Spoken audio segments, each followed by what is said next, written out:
sounds like what she was able to say, Joyce is her wife, that is the perpetrator. My wife is here in town. I came outside the room. And I saw the lady walking by with full of blood everywhere. And she had a knife on the head. For murder. And murder for who? I think you know who. It's December 2018 at a motel in Conyers, Georgia, when police receive a disturbing 911 call that would lead investigators down a twisted trail of scorned lovers, secrets, and murder. What's going on there? Okay, I have a room 114. Somebody's screaming and hollering, and he has a bloody hands I can see outside. I'm in the front office. Can you send somebody immediately? And somebody come out with a green T-shirt, green shirt with a stabbing. I think it's a stabbing. Can you send somebody immediately, officer? Yes, He's walking on the backside. We're sending someone. You said he has a bloody hand? He screamed somebody, he shot at some lady or something, and the one lady is walking backside to the wood, and she's making turn. Do you know what they're wearing? What's the male wearing? Yeah, she's the female. She has a... it's a gray Nissan pulling around. It's a black gray Nissan. It's a gray Nissan is pulling out. Which way is pulling out? Pull out there. You didn't pull out there. Just go your way to the left. Okay, that's a lady. And the male, did you actually see any physical wounds on him, or that he was just bloody? Huh? Sir, Yes. did you see if the male actually had a wound on him, or if he was just bloody? It's a bloody. Yeah. Where was the blood coming from? It's going this way. Where did the blood come from? Her body. Come on. Okay, what part of the body is what I'm trying to figure out? I didn't go to room yet. I cannot go to room. Was he holding himself in any particular part? Yeah. Hello? Yeah. Yeah. Was the male holding himself in any particular part? Wait a minute. What happened, baby girl? No. You don't want her to talk. You don't want her to talk. She was bleeding real bad, officer. Okay. Somebody stabbed her. Where is she bleeding from? Where is she bleeding from? Thing from the chest. From the chest? Yeah, from the chest. And where is she at right now? She right here on the floor, right there in front of 114. So she's in the lobby or in the room? No, it's a young lady. Officers waste no time rushing to the scene. Okay, where is she?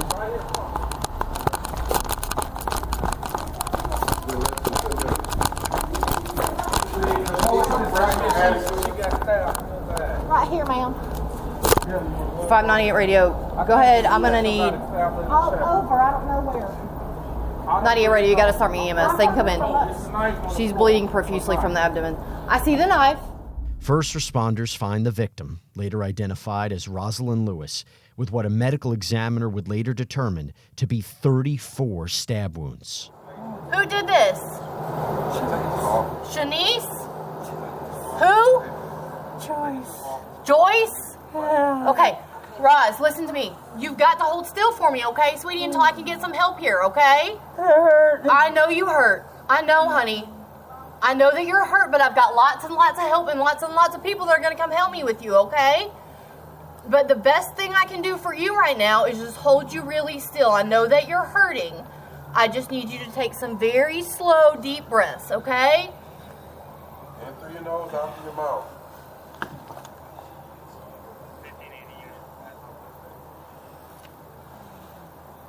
Go ahead, 15. Hey, listen, I need you to hold still, okay?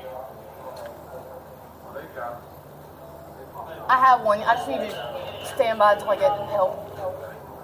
Hey, just hang tight, okay? Hey, Roz, I need you to keep breathing for me, okay? You hear me? Roz. Roz, I need you to keep breathing for me, okay? Joyce. And Clay, I got a knife in there. Hey, Roz, we got you some help. I need you to stay awake, okay?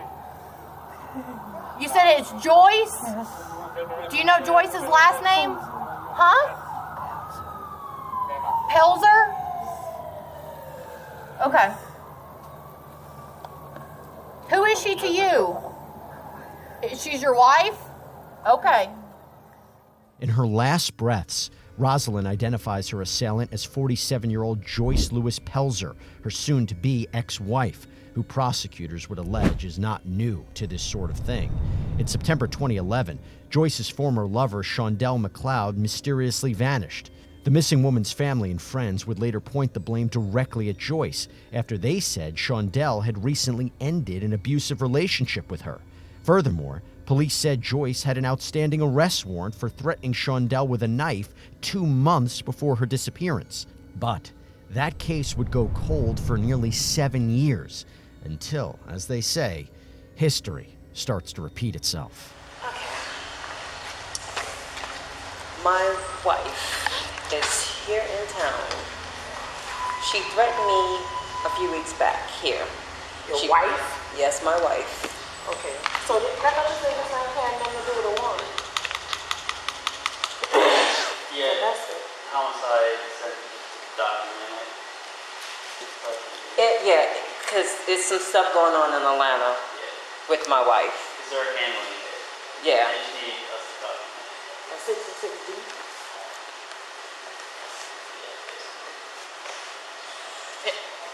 Tell me what's going on, man. I'm sorry. I know, you're fine, baby. Okay. A few months ago, I left my wife. She was cheating. Long story short, I left. Turned off everything, and the woman that she was involved with said that when I turned everything off, she went ballistic and saying how much she hated me. She wanted to knock me off and kill me and all this other bullshit. Fine, Danny, okay, whatever. You know, I'm like, at the end of the day, that was your choice, and I'll deal with it. And, I'm sorry, let me turn this off. My hands are shaking. I'm sorry, because this is just really far-fetched for me right now. Okay, long story short, I've been here taking care of my father. He's sick in the hospital, and she knew that I had came here because before I left, she knew I was back and forth coming down here, what have you. And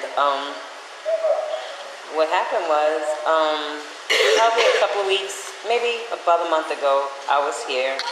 And I went to Boulevard, and I talked to her that night, and I said I was there at the casino, and she was like, well, I need to see you, I need to see you. And I was like, no, you don't. You know, I haven't been seeing you, we don't need to see each other. So she wound up coming down anyway, and she went to Boulevard, and I had already left, and that was about 2:30 in the morning. And she called, she said, hey, I'm here at the casino, where are you, what room are you in? I said, well, I'm not there anymore. I said, I'm at my parents' house, and she was like, oh my God, I'm tired, I'm so tired, you know, can I just come there and rest till in the morning and I'll leave before your father gets up? And I was like, I was kind of hesitant, but I still went on and gave her the address. And so she came down, she got back here about 4 o'clock. She got here, we talked for a minute, she was saying how much she was sorry, how she wanted to make things work with the marriage, what have you, da-da-da, what have you. I said, no, how about just go to sleep because I'm tired of talking, all this other. So in the meantime, she went to sleep. I laid down on the sofa, because I have a sofa in one of the bedrooms. And I guess when I went to sleep, she actually went through my bags and she stole my passport. I guess to keep me from going out of the country, what have you, because I had planned a trip that I was taking. And that next morning, when she got up and I was up, she was talking again, and I was like, Joy, the marriage is over. And she jumped up and she said, so she had her hand behind her back. She said, do you know I could kill you and your family right now? And when was that? When did she say that? That was when, probably, I don't even think it's been a month. Okay. Probably 3 weeks ago. Because I've been so much back and forth here. I think it was about 3 weeks ago. Because I've been back and forth from here to Atlanta so much, I forget in the weeks. I think it was about 3 weeks ago. And I told her, I said, if you decide to shoot me, you make sure my black is fucking dead. Make sure I have no breath left in my body, because if you don't, I will get you back. You heard that right. In August 2018, 4 months before the incident, Rosalyn reported that her wife and suspected murderer allegedly threatened to kill her, among other alarming instances. Prosecutors would later allege that Rosalyn had worked with Joyce years prior to help kill Joyce's former girlfriend, Shawndell, while Joyce was having an affair with Rosalyn, who now tells police Joyce was caught cheating on her. But as months pass, and despite filing for divorce, the pair apparently reunite. 2 days before Rosalyn's death, Joyce is caught on the motel surveillance cameras checking in at the front desk. She then walks to her room to turn in for the night before emerging the next day, now 1 day before the murder. She returns hours later with a case of beer and heads back to her room. The next day, Rosalyn arrives at the motel and can be seen walking towards her demise that would take place just minutes later. Joyce is then caught again on cameras after allegedly carrying out her attack, exiting the room, walking down the sidewalk, and running to her car before speeding off. We'll catch up with her later.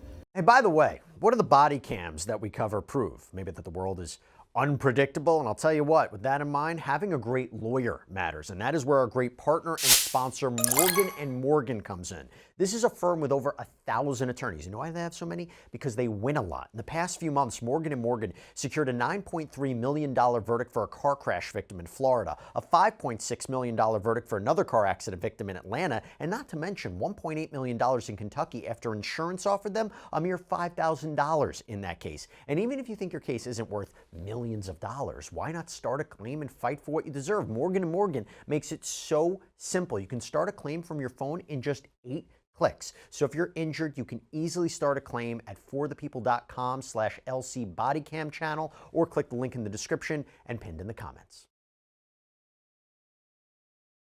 Back at the scene, first responders continue trying to piece together what happened. Sounds like what she was able to say, Joyce is her wife, that is the perpetrator. So we just need to collect any documentation we can to satisfy that statement.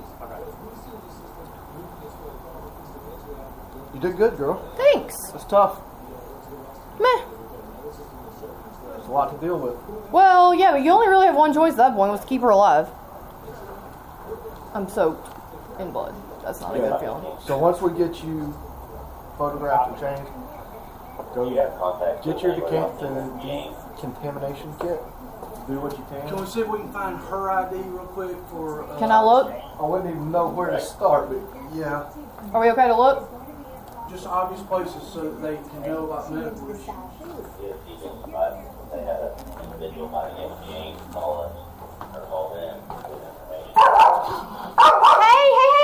Hey! Hi! Hi! You're okay. No, stop. All right, killer. I think we're gonna need animal control. What kind of dog is it?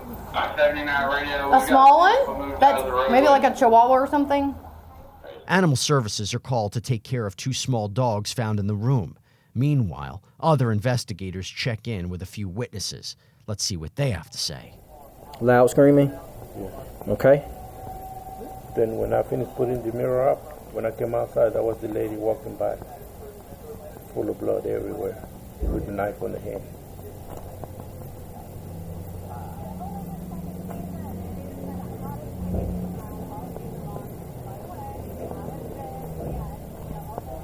You say once you finished it up, you went outside and you saw the lady. I came outside the room. And I saw the lady walking by, full of blood everywhere, and she had a knife on the hand. Where were you? Right hand. Now, where were you? What building? How do y'all name? This is the first building.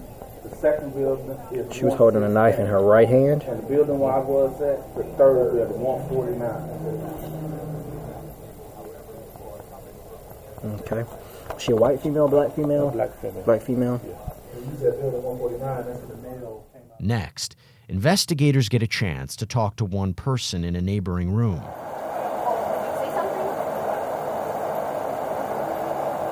Not really. I mean, you know what I'm saying? Hey, baby. What do you mean define see something? Well, I mean, we're investigating a murder at this point, so we need... The lady died? Yeah. So we need any help that we can get. Oh, man. mean, I was out there trying to keep her talking. You know what I'm saying? After she was stabbed? Yeah, I was out there for a while doing that. My baby girl. Hey, sweetness. Was asleep, so I was out there doing that right there. But basically, all I saw was when it happened. You know what I'm saying? I went out the door, you know, when she got stabbed. But when I came out the door, she walked right by me, looked me in the face. What prompted you to come outside? I heard my man, the maintenance man. Okay. I heard him because it was so close to me. You know what I'm saying? And when I hear something like that, the first thing I think about is my child. So I'm gonna step outside and see what's going on. I come to the door. I couldn't see the broad laying down at first when I stepped out. But I heard her saying, somebody tried to kill me. She tried to kill me. She tried to kill me. I heard her saying that. So I stepped out a little bit more. He was standing right there with the walkie-talkie, talking. And when I stepped out a little bit more, I saw her laying at the door. And at that time, it had just happened because the broad walked right by me. Witnesses describe hearing screaming and seeing a woman carrying a bloody knife from the scene. Suddenly, a trooper with the Georgia State Patrol locates the suspect's car, and the chase is on.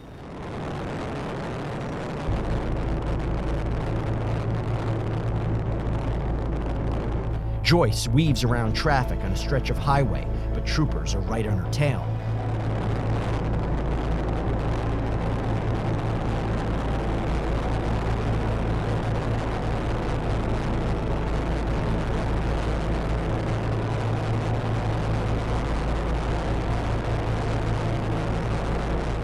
Seconds later, Joyce's joyride is about to come to an end as the suspect appears to pull to the side of the road before accelerating again. That's when the trooper deploys a pit maneuver and sends the dangerous driver into a tailspin.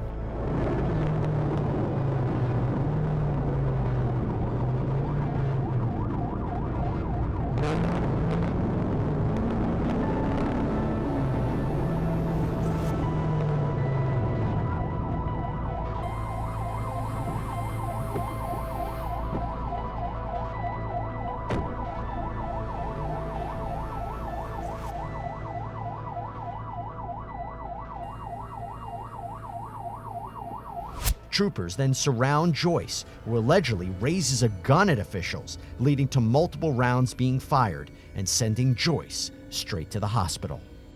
A later search of the vehicle would uncover a blood-soaked case of beer, handwritten notes, and a torn picture. Another search of a storage unit connected to Joyce would uncover other disturbing details, like this book titled What I Do for Love, which depicts a person holding a knife. Days later, investigators decide it's time to ask Joyce a few questions. Let's see how that goes. You sound like a robot. Okay, but you can hear something. And I know I sound like one to me too. Yeah. I can't really see you so good. Okay. And I can't hear you too good. Okay. But I know you're trying to talk. Okay. And I don't understand. Okay. Well, I can hear you good, so that's good. I want to make sure you're comfortable, though. Are you warm enough? I just don't understand. I can't understand what you're saying. Okay. I don't even understand what I'm saying because I sound so weird to myself. Okay. I don't sound like myself. Well, I can understand you, so you're speaking very well, so that's good. Huh? You're speaking very well, very clear, so that's good. I can hear you. Do I sound weird to you? No, you sound okay. I mean, I've never talked to you before, so I'm not sure how you're supposed to sound. Do I sound normal? Yeah, I think so. I sound like a robot. Oh, that's okay. Why you got a tear coming down your face? Are your eyes hurting at all? Huh? Your eyes hurting at all? Can you see me okay? They doing what? Well, you had a tear running down. I just wanted to make sure you're okay. See, there goes another one. What is it that hurts? Huh? What is it that hurts? Are you in pain? Like, Yeah, like up here. all up there in my legs. What's wrong with your legs? In my legs. Okay. It hurt. Really? Here. I know your hands hurt too. How's that coming along? Huh? I'm just looking at it. It's pretty swollen, huh? I was driving. I don't know what happened.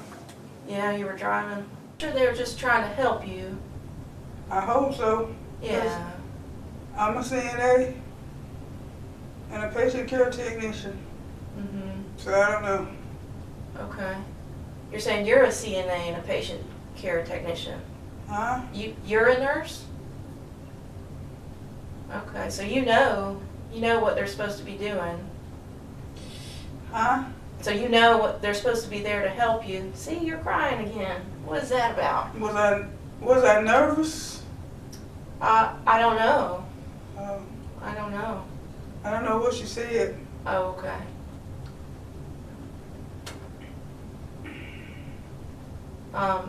Do you understand where you are now? Huh? Do you understand where you are now? I don't know what she said. Okay.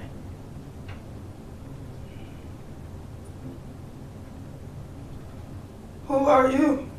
So I'm Sergeant Lucas. I work with Conyers Police Department. You work for Conyers? Yes, ma'am. Police Department? Yes. Well, you work for a nice police department. Yeah? Well, that's good. What makes you say that? Where I live? You said, I work for a nice police department? I lived in Conyers for a little while. Did you? Okay. And I moved back to South Carolina. Okay. And then I have been doing traveling nursing. Yeah? Sounds like a good job. It is. I've been doing it all my life. Yeah. Good. Well, I want to talk. I hope I can get back to it. I don't know. Yeah. Sound like you had a lot of good things going for you. You had a lot of good things going for you. That sounds like a good job. Yeah.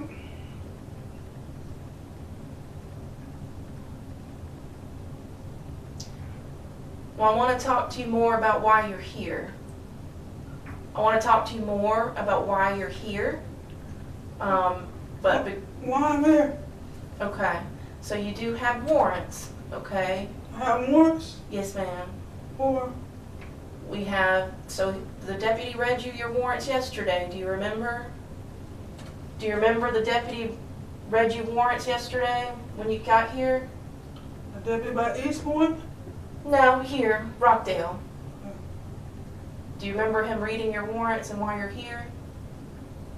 Here? Yeah. A deputy here? Yeah. No. Okay. I saw him reading your warrants. It was right after you got brought into... I can't hardly hear you. Okay. Well, you're doing good.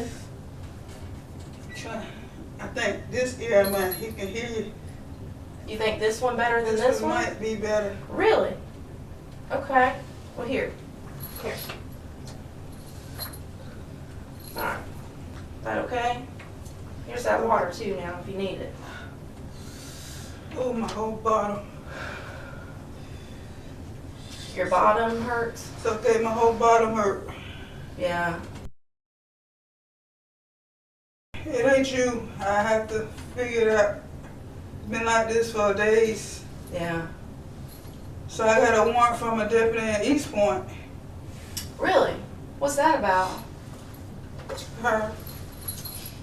You said I got a warrant from a deputy in East Point.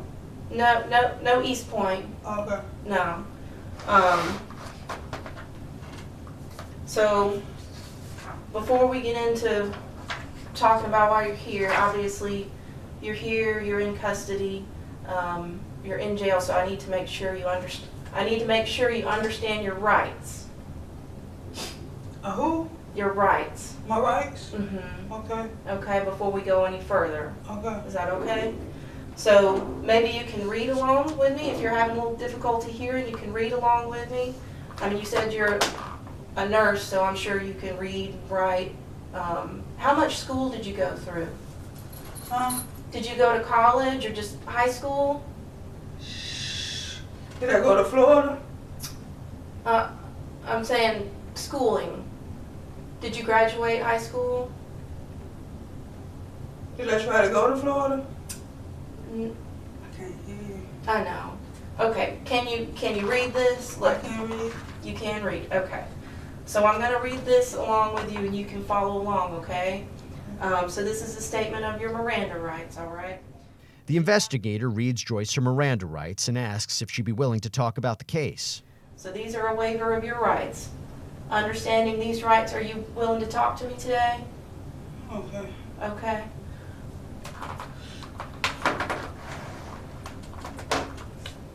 I know it's kind of. Are you right-handed or left-handed? I can write. Okay. So you are right-handed. So what they say? Just saying yes, that you're willing to talk, that you want to talk to me. That I want to waive? No, that you want to talk to me. That I want to talk to you? Mm-hmm. You have the right to remain silent.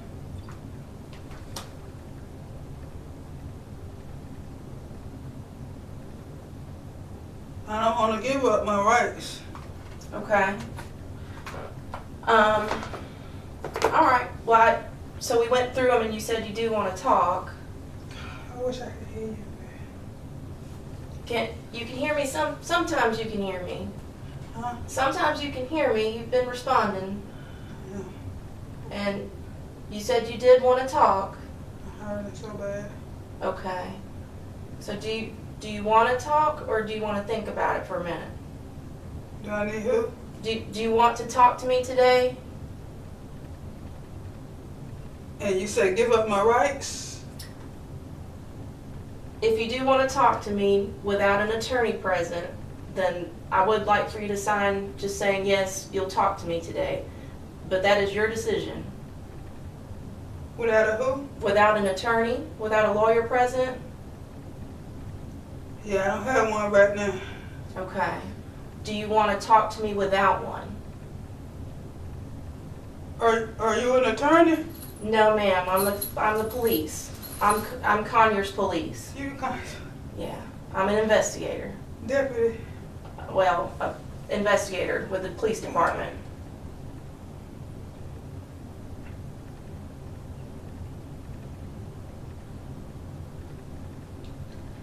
So you said I'm here because I have warrants? Yes. Here in Conyers? Yes. Okay. Here in Conyers.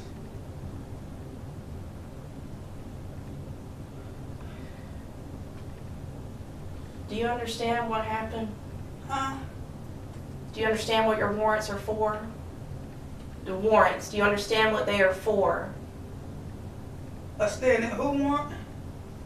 Do you understand what your warrants are? A standing? No. Do you know what your warrants are? Do I know what is on? What the warrants are for? No. How many of them? You've got two. You've got 2 warrants. 2 warrants? Yes. One for aggravated assault. Okay. And one for murder. And murder for who? I think you know who. But I need you to let me know if you want to talk. What's up? Do you want to talk? Yes? Do you want to waive your right to have an attorney present? Think about that. You want to think about it? I'm going to let you sit here and drink some water, okay? Yes, ma'am. You want to think about it? Okay. Joyce is left alone for a few minutes before the investigator returns. All right, Joyce.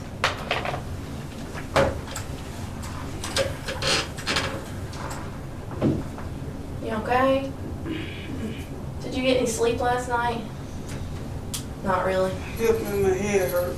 I bet laying on that floor. Huh? Laying on that floor hurts, I'm sure.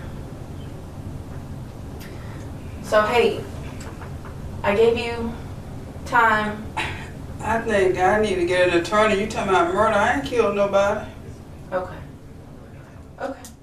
Joyce asks for an attorney and abruptly ends the interview. She later pleaded guilty to the charges related to the 2018 death of her wife, Rosalyn, and was sentenced to life in prison. While serving that life sentence, Joyce was additionally found guilty of malice murder and felony murder in connection to the 2011 disappearance of 35-year-old Shawndell McLeod. Investigators said that despite an extensive search of the area where Joyce admitted to burying Shawndell, her body was never recovered. Nevertheless, a jury found Joyce guilty of the crime, and she was sentenced to a second life term without the possibility of parole.